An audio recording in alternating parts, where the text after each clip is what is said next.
Science, this is Jyotsna. Welcome to reminder study. आज हम जो टॉपिक करेंगे वो टीजीटी साइंस वाली सीरीज से ही है, जिसमें हमारा नेक्स्ट आता है टाइप्स ऑफ रिएक्शन, जिसमें दो टाइप की रिएक्शन आती हैं। एक आपकी exothermic reaction and second is the endothermic reaction. ये बिल्कुल ही आसान है और अगर आपको ये आ जाती है तो एक क्वेश्चन आपका जो है पक्का सिक्योर हो जाता है एग्जाम में। तो exothermic and endothermic reactions, exothermic are those reaction which release energy. Okay, exothermic means जैसे एक्सो का मतलब क्या होता है, बाहर की साइड, थर्मिक यानी एनर्जी। ओके, तो एक्सोथर्मिक रिएक्शन वो रिएक्शन होती है जिसमें आपकी जो रिएक्शंस में जो हीट है वो कहाँ जाती है, बाहर। मतलब जब रिएक्शन होती है तो हीट जो है वो रिलीज होती है, एनर्जी रिलीज होती है in the form of heat और लाइट। ओके, तो ऐसे वाले टाइप ऑफ रिएक्शंस को हम क्या बोलते हैं, एक्सोथर्मिक रिएक्शन। अब उनके एग्जांपल्स अगर हम देखें तो बहुत सारे एग्जांपल्स हैं और जो इंपॉर्टेंट हैं वो आपके ये वाले हैं। ओके, जैसे आपका फर्स्ट एग्जांपल है एक्सोथर्मिक रिएक्शन का, तो वो है आपका बर्निंग ऑफ कैंडल। जब भी कैंडल बर्न होती है, आपको सबको ही पता है, जो बर्न होती है तो धुआं निकलता है, तो किस टाइप की रिएक्शन शो कर रही है हमें, exothermic type of reactions. Okay, rusting of iron. Rusting of iron का मतलब जब आयरन पे जो रस्ट होती है वो होती है in the presence of oxygen, तो उससे भी जो है हमारी क्या लिबरेट होती है, एनर्जी लिबरेट होती है। ठीक है, और यहाँ पे जो रस्टिंग होती है ना आयरन पे, वो इस फॉर्म में होती है Fe2O3 into x molecule of water. ठीक है, अगर आपसे क्वेश्चन में ये भी पूछा जाए कि जो रस्टिंग है आयरन की, उसमें वो कौन सी फॉर्म में एग्जिस्ट करती है आयरन, तो इस वाली फॉर्म में एग्जिस्ट करती है। ओके, तो ये होता है आपकी, ये भी क्या है, एक तरह की एक्सोथर्मिक रिएक्शन है। Third is the formation of water. जो कल हमने टाइप्स ऑफ रिएक्शन किए थे जिसमें हमने कॉम्बिनेशन रिएक्शन की थी, ठीक है, तो उसमें हमने फॉर्मेशन ऑफ वाटर किया था, जहां पे क्या था हमारा H2 ऑक्सीजन के साथ मिलके जो है क्या बना रहा था, वाटर। तो वो भी किस टाइप ऑफ रिएक्शन को शो कर रहा है, एक्सोथर्मिक रिएक्शन को।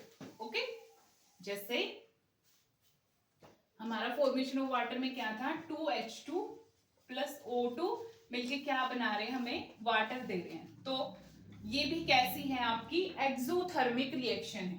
Okay, and next is the condensation of water. What is condensation, जब कोई भी गैस जो है लिक्विड स्टेट में जाता है ना हमारा, ठीक है, लिक्विड बनता है, तो वो भी कैसा होता है हमारा, एक्सोथर्मिक टाइप, क्योंकि उसमें एनर्जी रिलीज हो रही होती है। ओके, तो किस टाइप ऑफ रिएक्शन को शो कर रहा है, exothermic, condensation of the water. Next is the respiration. Respiration में क्या होता है, हम जो है ऑक्सीजन जो है अंदर कंज्यूम होती है बॉडी के अंदर और CO2 जो वो बाहर निकलती है। ओके, तो क्या होता है कि जब हमारी रेस्पिरेशन होती है तो जो ऑक्सीजन कंज्यूम होती है, जो ब्रीथ इन करते हैं हम ऑक्सीजन को, तो वो सेल्स में जाके स्टोर हो जाती है। अब जब भी आपने मान ली कुछ भी खाया आपने, ठीक है, जो भी आप खाना खाते हो उसमें कार्बोहाइड्रेट्स तो होगा ही, जैसे कि आपने राइस खाया कि पोटैटो खाया, जो भी आपने फूड इनटेक किया है उसमें कार्बोहाइड्रेट्स होगा। सबसे पहले कार्बोहाइड्रेट्स जो है किसमें कन्वर्ट हो जाएगा, ग्लूकोज में। अब जो ग्लूकोज है हमारी बॉडी के अंदर, वो जो सेल्स में ऑक्सीजन है उसकी हेल्प से वो जो है क्या लिबरेट करता है, हमारा CO2 और वाटर प्लस एनर्जी। ओके, तो अगर रेस्पिरेशन के लिए इक्वेशन लिखे हम, तो हमारा जो बॉडीज के मतलब जो कार्बोहाइड्रेट ग्लूकोज में कन्वर्ट हुआ है, जैसे कि हमारा ये ग्लूकोज है C6H12O6 प्लस यहाँ पे जो सेल्स के अंदर जो ऑक्सीजन थी उसके साथ इसने रिएक्शन की करके क्या दिया हमें, हमें कार्बन डाइऑक्साइड, वाटर प्लस क्या लिबरेट हुई, एनर्जी लिबरेट हुई। ओके, तो ये भी किस टाइप की रिएक्शन है, हमारी एक्सोथर्मिक रिएक्शन है। Okay, next is the reaction of water with quicklime. ये वाली रिएक्शन भी हमने कहाँ पढ़ी थी, जो क्विकलाइन वाली रिएक्शन है हमने वो कहाँ पढ़ी थी, कल कॉम्बिनेशन रिएक्शन में पढ़ी थी। ठीक है, जिसमें हमारा रिएक्शन जो है होती है वाटर की क्विक लाइन के साथ, और वो क्या बना देते हैं, स्लेग्ड लाइन बना देते हैं। ठीक, जैसे हमारा क्विक लाइन है CaO। ओके, यही तो है ना quick line, this is the quick line. Plus जब ये वाटर के साथ रिएक्ट करता है तो तो क्या दे देता है हमें, slagged lime, CaOH2। What is this, this is slagged lime, plus साथ में यहाँ पे क्या लिबरेट होती है, एनर्जी बाहर जाती है, एनर्जी निकलती है। तो ये भी कैसी रिएक्शन है हमारी, एक्सोथर्मिक रिएक्शन है। उसके बाद burning of natural gas. Natural gas जैसे कि हमारी मीथेन होती है, जब हम उसको बर्न करते हैं ना, ऑक्सीजन की प्रेजेंस में, ऑक्सीजन होती है एयर में, जब वो बर्न होती है तो उसमें क्या होती है, एनर्जी लिबरेट होती है। ओके, अगर हम इसकी भी रिएक्शन देखें, देखो आपको ना क्वेश्चन में एग्जाम में दो तरीके से क्वेश्चन आ सकता है। एक तो आपको ऐसे स्टेटमेंट डाल देगा कि ये एग्जाम्पल बताओ आपके एक्सोथर्मिक टाइप की है या फिर एंडोथर्मिक। एक आपको इक्वेशंस के थ्रू भी वो दे सकता है। तो दोनों ही चीजें आपको ध्यान में रखनी है, सिर्फ नाम से काम नहीं चलेगा। आपको एग्जाम्पल जो कर रहे हो अगर उसकी कोई इक्वेशन है तो आपको वो भी ध्यान रखनी है। जैसे बर्निंग ऑफ नेचुरल गैस है, नेचुरल गैस क्या होती है हमारी, जैसे कि मीथेन है, जब उसको एयर में करेंगे बर्न, ठीक है, तो क्या लिबरेट होगा यहाँ से, carbon dioxide plus water plus क्या निकलेगी हमारी, रिएक्शंस में से एनर्जी लिबरेट होगी। ओके, तो ये भी कैसी है हमारी, एक्सोथर्मिक रिएक्शन है। उसके बाद लास्ट है हमारा डीकम्पोजिशन ऑफ वेजिटेबल मैटर। कल हमने किया था ना डीकम्पोजिशन टाइप ऑफ रिएक्शन, जिसमें हमारी क्या लिबरेट होती है, एनर्जी लिबरेट होती है। तो जो भी वेजिटेबल मैटर है, जो भी वेस्ट होता है वेजिटेबल, वो डिकम्पोज होके वो भी क्या, उसमें से एनर्जी निकलती है। ठीक है, कंपोस्ट में जब वो कन्वर्ट होता है, decomposition with the help of bacteria, ठीक है, तो वो भी कैसे होता है हमारा, एक्सोथर्मिक टाइप का होता है। ओके, ये थी आपकी इंपॉर्टेंट कुछ एक्सोथर्मिक रिएक्शन, ठीक है, जिनके आपने जो है नाम भी ध्यान रखनी है, और साथ में जो इक्वेशन है आपकी केमिकल इक्वेशन, अगर वो एग्जाम्पल के अकॉर्डिंग है तो वो भी आपको ध्यान में रखनी है। उसके बाद दूसरी टाइप की आते हैं आपकी एंडोथर्मिक रिएक्शन। एंडोथर्मिक रिएक्शन जैसे कि एंडो यानी कि अंदर, पहले एनर्जी को वो गेन कर रही है, तब केमिकल रिएक्शन जो है प्रोसेस में जा रही है।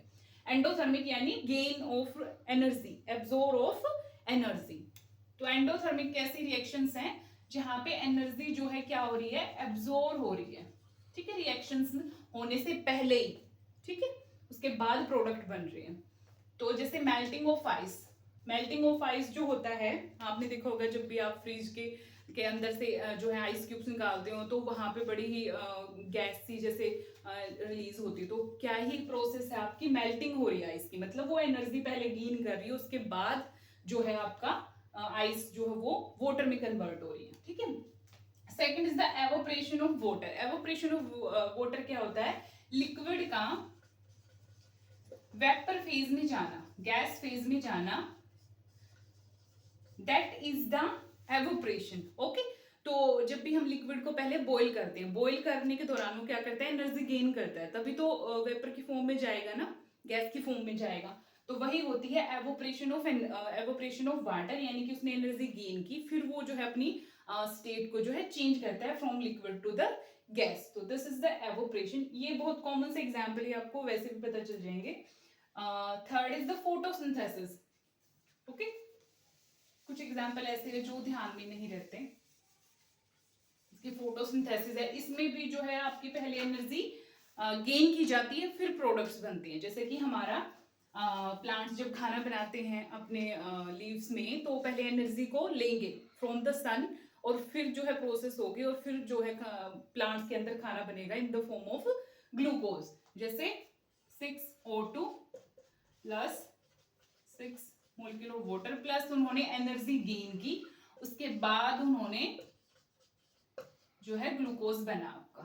ठीक है, ओके, ये आएगा आपका 6CO2, 6 मोलिक्यूल ऑफ वाटर, और फिर एनर्जी गेन की, और उसके बाद आपका क्या बना, ग्लूकोज बना प्लांट्स में। ओके, तो ये कैसी आपकी endothermic reaction. Next is the cooking an egg. जब हम एग को मतलब कुक करते हैं, तब भी वो एनर्जी गेन करके अपनी स्टेट को चेंज करता है। तो वो भी किस टाइप का एग्जाम्पल है आपका, एंडोथर्मिक टाइप। बेकिंग ब्रेड, जब ब्रेड की बेकिंग होती है, वो भी किस टाइप का एग्जाम्पल है, एंडोथर्मिक रिएक्शन।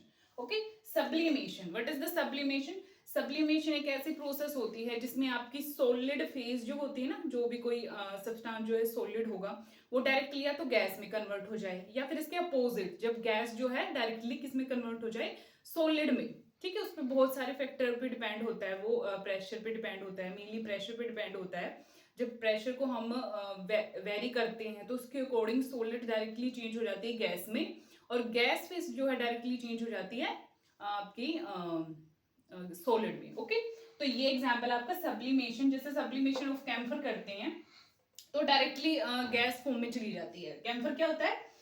कपूर जिसको हम बोलते हैं, सॉलिड होता है ना, तो जैसे जो कपड़ों में रखते हैं उसको, वैसे भी तो डायरेक्टली किस स्टेट में चला जाता है, without going into liquid, it directly goes into the gaseous state. तो वो किसके एग्जांपल है आपका? एंडोथर्मिक का। वो एनर्जी गेन करता है और डायरेक्टली किस में कन्वर्ट हो जाता है? गैसियस फॉर्म में। ओके, तो ये थे आपके कुछ example exothermic type of reactions के और एंडोथर्मिक टाइप ऑफ रिएक्शंस के। ओके, तो इस पे जो है एक तो ये है आपका प्रीवियस ईयर क्वेश्चन जो आया हुआ है टाइप्स ऑफ एक्सोथर्मिक प्रोसेस पे। इसमें आपसे पूछा गया है कि इनमें से आप बताइए कि ये कौन सी प्रोसेस जो है शो कर रही है कि एक्सोथर्मिक है। ठीक है, जैसे अभी हमने पढ़े एक्सोथर्मिक रिएक्शंस वो होती हैं जिसमें एनर्जी जो है वो बाहर रिलीज होती है, ठीक है, विद द प्रोडक्ट्स के साथ, जो प्रोडक्ट्स बनेंगे हमारे उसके साथ जो है एनर्जी लिबरेट होगी, वही होंगी हमारी एक्सोथर्मिक प्रोसेसेस। तो एग्जांपल्स हैं इनके, reaction of water with quicklime. Okay, यानी कि वाटर का जब क्विकलाइन के साथ रिएक्शन हो रहा है तो किस टाइप की रिएक्शन है? वो कैसी आपकी एक्सोथर्मिक रिएक्शन है, क्योंकि उसमें एनर्जी जो है लिबरेट हो रही है। अभी मैंने आपको करके दिखाया था, क्विकलाइन में CaO प्लस वाटर जब इसके साथ मिलता है तो ये हमें क्या देता है? CaOH2 प्लस एनर्जी लिबरेट होती है। तो एक ऐसी रिएक्शन है हमारी एक्सोथर्मिक प्रोसेस है। उसके बाद डाइल्यूशन ऑफ एन एसिड, जब भी हम वाटर में एसिड डालते हैं, ठीक है, ये हमारा वाटर है, इसमें जब भी हम एसिड डालते हैं, ओके, उसको डाइल्यूट करते हैं, तो वो भी क्या होती है? हमारी एक्सोथर्मिक प्रोसेस होती है। उसमें एनर्जी क्या हो रही है? बाहर लिबरेट हो रही है। ओके, तो फर्स्ट एंड सेकंड तो आपका एक्सोथर्मिक प्रोसेस हो गई। थर्ड वाला भी देखते हैं, एवोपरेशन ऑफ वाटर। क्या एवोपरेशन जो है एक्सोथर्मिक प्रोसेस है? नहीं। एवोपरेशन क्या होता है? जब भी कोई लिक्विड स्टेट जो है गैसियस स्टेट में जाती है तो वो जो है पहले एनर्जी को गेन करती है, उसके बाद जो है अपनी स्टेट को चेंज करता है लिक्विड। तो ये क्या है आपकी? ये एंडोथर्मिक प्रोसेस है। Okay, what is this? This is the endothermic process. Last is the sublimation. क्या सब्लिमेशन जो है एक्सोथर्मिक प्रोसेस है? नो, ये भी आपकी एक एंडोथर्मिक प्रोसेस है। सब्लिमेशन क्या होता है? जिसमें आपकी सॉलिड स्टेट जो है डायरेक्टली कन्वर्ट हो जाती है किसमें? गैसियस स्टेट में। ओके, तो वो आपकी क्या होती है? सब्लिमेशन। सब्लिमेशन ऑफ कैम्फर, जिसके क्रिस्टल्स बन जाना, ठीक है, जो क्रिस्टल्स की फॉर्म में होता है उसका गैसियस स्टेट में चले जाना। तो ये आपकी कैसी है? एंडोथर्मिक। ये भी कैसी है? एंडोथर्मिक। तो आपकी एक्सोथर्मिक इनमें से कौन सी हुई? आपकी first and second. First reaction of water with quicklime and dilution of an acid, तो ये दोनों आपकी कैसी हैं? Exothermic process. तो आंसर हो जाएगा आपका ये वाला फर्स्ट, जिसमें फर्स्ट और सेकंड दिया हुआ है। Second and third no, first and fourth no, and second and fourth, second आपका dilution and fourth is the sublimation. ठीक है, तो आंसर है आपका फर्स्ट, यानी कि reaction of water with quicklime and dilution of an acid are the type of exothermic processes. तो ये है आपका बहुत सिंपल सा टॉपिक था। आपको सिर्फ एग्जाम्पल्स ध्यान रखने हैं, और साथ में जो भी आपकी अगर केमिकल इक्वेशन है किसी एग्जाम्पल में तो वो भी ध्यान में रखनी है। ओके, तो ये जो है आप अच्छे से कीजिएगा exothermic and endothermic reaction. Okay, thank you so much.